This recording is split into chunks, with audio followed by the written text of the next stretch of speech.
महत्वाचे, गॅस नाही म्हणून झाडं तोडाल तर 50,000 दंड, तुरुंगवासही. गॅस सिलेंडर मिळत नाही म्हणून तुम्ही चुलीकडे वळत आहात का? आणि त्यासाठी झाड तोडत असाल तर ही बातमी तुमच्यासाठी अत्यंत महत्त्वाची आहे. झाड तोडल्यास तब्बल 50,000 रुपयांपर्यंत दंड होऊ शकतो. इतकंच नाही तर अशा प्रकरणांमध्ये तुरुंगवासाचीही शिक्षा होऊ शकते. मंडळी, सध्या घरगुती गॅस सिलेंडरची टंचाई मोठ्या प्रमाणात जाणवत आहे.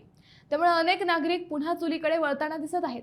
यामुळे सरपणाची मागणी अचानक वाढली आहे आणि त्यासोबत झाडतोडीचे प्रमाणही वाढले आहे. सरपणाच्या वाढत्या मागणीमुळे लाकडाचे दरही मोठ्या प्रमाणात वाढले आहेत.